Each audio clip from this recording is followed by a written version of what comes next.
Rohini's recipe मराठीमध्ये सगळ्यांचं पुन्हा एकदा स्वागत। आज आपण मऊसूत तांदळाची भाकरी कशी करायची ते बघणार आहोत। आगरी कोळी लोक किंवा कोकणातील लोक जी तांदळाची भाकरी करतात ना, त्यांची भाकरी कशी अगदी मोठीच्या मोठी आणि एकदम पातळ आणि मऊसूत असते।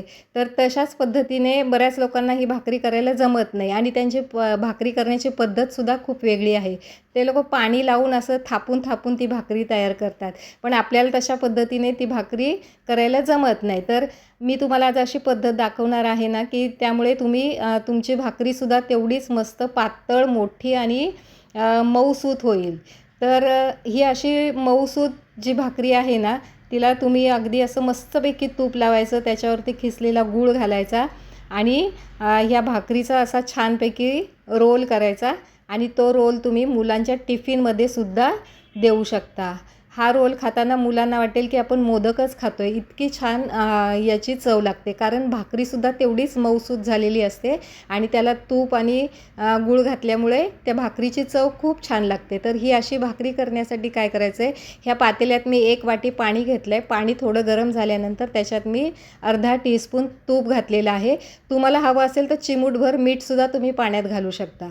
आता ज्या वाटीने मी पाणी घेतलं होतं त्याच वाटीने बरोबर मोजून मी 1 वाटी तांदळाचं पीठ घेतलं आहे आणि आता हे छान असं या पाण्यामध्ये मिक्स करून घ्यायचं आहे। हे पहा, हे सगळं पीठ या पाण्यामध्ये मी छान मिक्स करून घेतलं आहे। गॅस बंद करून त्याच्यावरती झाकण ठेवायचं 5 मिनटं। 5 मिनटांनी झाकण काढून घ्यायचं आहे आणि आता हे पीठ जे आहे ते एका परातीमध्ये ओतून घ्यायचं। हे पहा, हे सगळं पीठ मी या परातीमध्ये काढून घेतलेलं आहे आणि ज्या पातेल्यात आपण पीठ तयार केलं होतं त्याच पातेल्यामध्ये मी थोडंसं कोमट पाणी घेतलेलं आहे आणि आता हे जे पीठ आहे परातीत घेतलेलं त्याला वाटीच्या मागच्या साह्याने असं घसरून घ्यायचं आहे। म्हणजे असं थोडं घसरून मळलं ना पीठ हे वाटीने की मग हाताला चटके बसत नाही, कारण पीठ गरम आहे ना म्हणून। तर आता हाताला थोडंसं पाणी घ्यायचं आहे आणि वाटीला लागलेलं जे पीठ आहे ते असं काढून घ्यायचं आहे। आता पीठ थोडंसं थंड झालेलं आहे, पण पाणी जे आहे ते आपलं कोमट आहे ना, म्हणून ते चालू शकतं। तर आता थोडंसं पाणी शिंपडायचं आहे, भरपूर पाणी ओतायचं नाही, अगदी हाताने मी थोडंसं पाणी शिंपडले आणि आता हे पीठ मी छान मळते। हे हाताचे जे 2 उंचवटे आहेत ना, त्याने असं घासून घासून पीठ मळायचं आहे। पीठ जेवढं तुम्ही छान मळून घ्याल ना, तेवढी भाकरी तुमची मऊसूत होते आणि किती पण मोठी लाटाल ना तरी ती लाटली जाते, इतकी छान ही भाकरी तयार होते। आणि हे बोटाचे जे उंचवटे असतात ना, त्यानेसुद्धा असं हे पीठ दाबून दाबून घसरून मळून घ्यायचं आहे।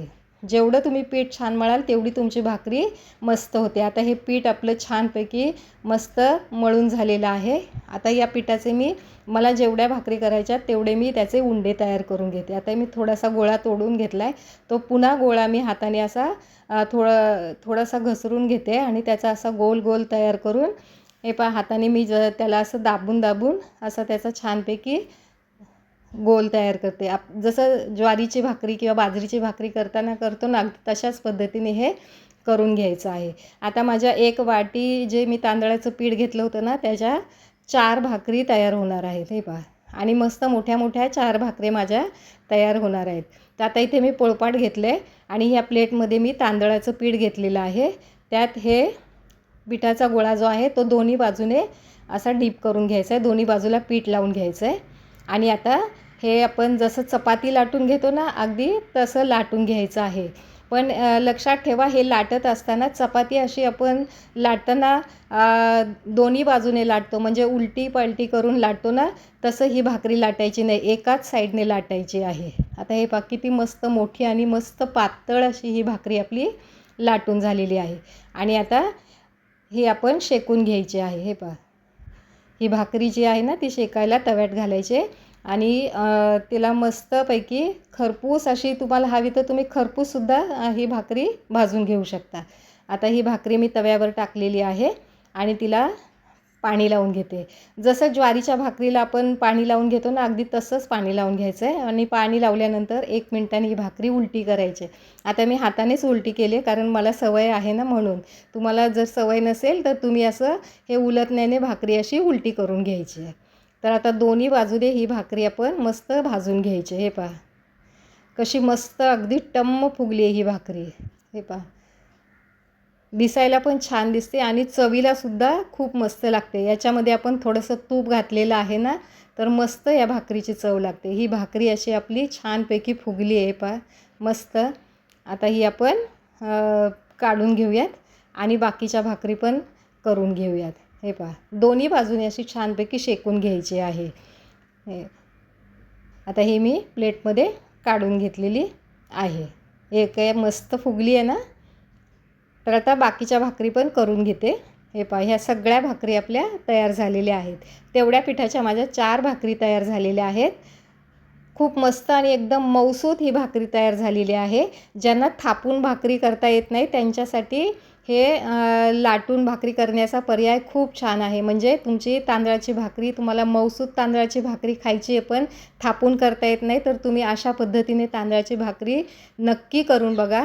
आणि तुम्हाला जर रेसिपी आवडली असेल तर रेसिपीला लाईक करायचं आहे. आणि माझ्या चॅनलवरची रेसिपी जर तुम्ही पहिल्यांदाच पाहत असाल तर रेसिपीला लाईक तर करायचंच आहे पण चॅनलला सबस्क्राईबसुद्धा करायचं आहे. आणि तुमच्या मित्रमैत्रिणींबरोबर माझी रेसिपीसुद्धा शेअर करायची आहे. हे पहा ह्या भाकरी अशा मस्त तुम्ही फोल्ड करूनसुद्धा ठेवू शकता. आणि भाकरी केली ना की त्या जेव्हा आपण डब्यात किंवा टोपल्यामध्ये ठेवतो ना तर त्याने कपड्याने झाकून ठेवायच्या आहेत. म्हणजे मग त्या कशा सुती कपड्याने झाकायच्या म्हणजे जास्त वेळ मऊ राहतात. चला तर मग पुन्हा भेटूयात अशाच एका छान नवीन रेसिपीसह.